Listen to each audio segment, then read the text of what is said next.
Welcome to a Bevy Creative production. We give you the tools to think creatively. You change the world. Hi everyone, and welcome back to Bevy Creative. Today we're going to go more deeply into stage 1 of the 4-stage creative process that I highlighted in my previous video. If you haven't seen it yet, the link will be in the description. Stage 1 of this creative process, you might not really have a goal in mind for your creative project. You might not really know what problem you want to solve. You might not know who your audience is, if you're even creating for an audience or you're just creating for yourself. So at this stage, you might just have an intuition or a feeling that is becoming to surface. You might be asking yourself some questions or noticing things in the world that you want to change, but you're not sure where you fit in yet. So this stage is very ambiguous, and it's a great time to really look into yourself and ask yourself, is the project that you want to embark on or the thing that you want to make, whatever it may be, do you actually really care about that? So your creative project could be in any domain of life. The important thing is that you have a genuine interest in what you're about to embark on, and that what you're doing is not necessarily only relying on external rewards or external praise from other people. This is very important because it will allow you to keep going through failures and through challenges that will inevitably arise in your journey to take this project or this idea through very abstract idea generation to actually implementing it into the real world. And so it takes perseverance, it takes sweat, and so you want to make sure that you're embarking on something that will make you grow, or that you care about, that you're passionate about, that you're curious about exploring and solving. Now, to make the most out of stage 1, I recommend that you create a space that is especially made for exploring this very ambiguous and abstract space that you're in now. And so I call this a creative hygiene, or opening up a creative space. So a creative hygiene is something that you engage in almost daily, or maybe every couple of days, like as if you were working out, as if you were meal prepping, brushing your teeth, any habit that is something that is good for you long term. And so by engaging in this process or this stage, often you're going to be able to have all these little building blocks or this interesting material to work with and to feed through the rest of the creative process over time. And so to always have these little building blocks on hand can be really powerful, especially if you're looking to create novel ideas on a consistent basis. Now, to open up this space, the stage 1 space, I recommend that you set yourself a timer for however long you think that you'll need to properly engage in this process. Now, it took me quite a lot of trial and error to figure out my sweet spot, but it seems as though an hour, working on this stage for an hour, is my sweet spot. And so I'll set a timer on my phone for an hour, and then I won't look at the time again. So I know that once my timer rings, then it's time to end my session. So then I don't have to worry about time, and I can really get into the flow of engaging with what's in my mind and with these abstract feelings and intuitions. Now, I recommend that you open up this stage with something called free writing. Free writing is an exercise where you give yourself a prompt, any prompt that makes sense to you. Usually I create different prompts depending on what people's goals are, what my own feelings might be that day. The prompt can be a lot more abstract than you think it might need to be. It could be, what am I feeling right now? Or what do I want to express right now? What question am I trying to answer in a new and meaningful way? And even, what does creativity mean to me? And so with this prompt, it's really to anchor or kickstart your thinking around these concepts. And so what free writing is you set your timer for 5 minutes. I like to start with 5 minutes. Unless that is not accessible to you, using pen and paper can be quite powerful because your brain actually processes the movement and the texture and the feeling of the pen gliding on paper differently than it does when it's typing on a computer. And so to already start to put your mind in this new mode of thinking can be really important. Once you have your prompt, you set your timer for 5 minutes and you start writing about this prompt without moving your pen away from the paper. So you're full stream of consciousness writing. Maybe you'll start writing about the prompt today, I'm feeling like this, that, or creativity to me means this, that. And then if you experience a block or a blank in your thinking, write what's going on in your mind at that moment. So it might be, wow, it's way too early to be writing right now. I really don't feel like it. Or I can't believe I picked this prompt, doesn't make any sense. Or I'm feeling really groggy today, I don't know why, I had a good night of sleep.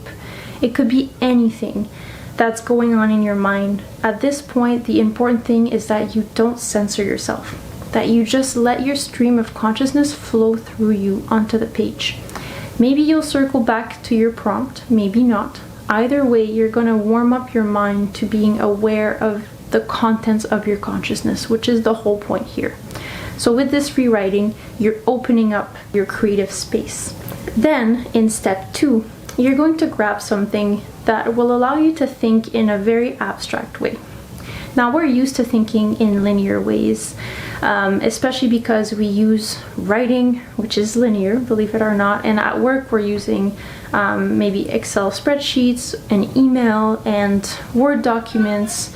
At school we're using, we're reading books and we're writing, and so these are all very linear and ways of thinking that are anchored in our frontal lobes and use our critical thinking and rational mind. It can be really powerful, however, to use other parts of our consciousness in order to access ideas that we might not know we were holding to in the first place. So using things that allow us to feel different sensations, to use colors and shapes in order to represent things in a non-linear way is really important in this very abstract stage. I love to use Play-Doh or modeling clay. You can use Lego. You can also use paper and magazines for collaging. If you want to move your body, you could even start dancing or skipping ropes. And you could do these different activities either sitting down on the ground or standing up if you don't want to be sitting in a chair at a desk. One of the methods that I use the most in the workshops that I do in workplaces is to really get, especially adults, used to playing around intuitively with something that used to be so natural when we were children. And so with the Play-Doh, I just tell people to let their hands move like they want to. What's your body trying to tell you? What shapes do you feel like making? Don't ask yourself why. Don't tell yourself that you're not a sculptor, you're not an artist, you're not good at visual arts. This exercise is not about the arts. It's just about getting your brain warmed up to new perspectives and also warmed up to the ideas and the consciousness that you're holding in your senses, that you're holding in the different metaphors that you're able to tell yourself in non-rational ways. And so for this exercise, it's usually good to set aside 15 to 20 minutes to play around with the Lego or the Play-Doh or the collaging. You can do these exercises with other people, but you're still in a very introspective mindset, which you can just gain more benefits from by being by yourself, by setting this space to be alone and to really let yourself go and let yourself flow without needing to feel embarrassed or self-conscious in any way. Now, once you're done with your 15 to 20 minutes of exploring your abstract ideas and feelings and intuition in an embodied way, so through your senses, using shapes and colors and smells and movement, then you're going to start to move out of your space and to close up your creative space. Now, to close this space like two little bookends, I recommend that you use free writing again. And so with free writing, it can be, your prompt this time can be to ask yourself, what story or metaphor was I telling when I was creating with my hands and using shapes? Or you can ask yourself, what am I feeling when I look at what I made? Or simply, can you put words on what you made? Can you explain it? Once again, you're going to set your timer for 3 to 5 minutes, although 5 minutes is best.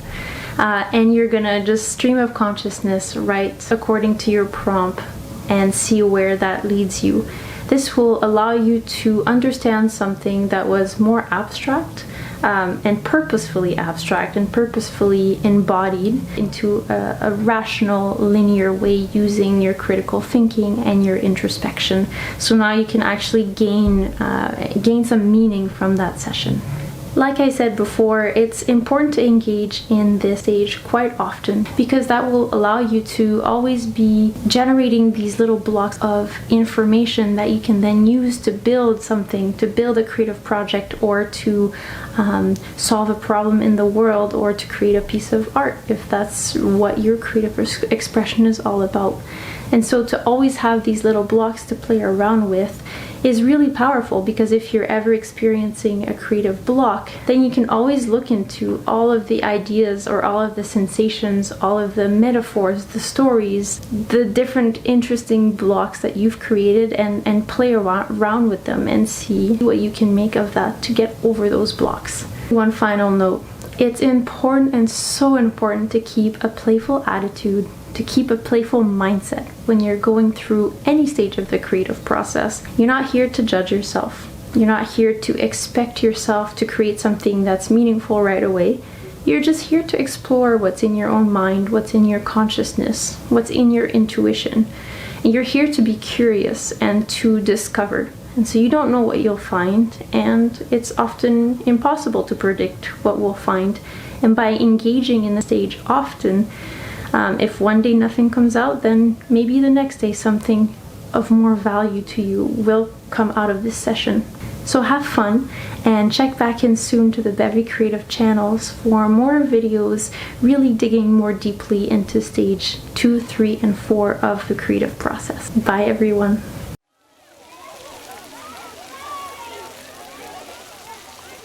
We'll start. Forêt.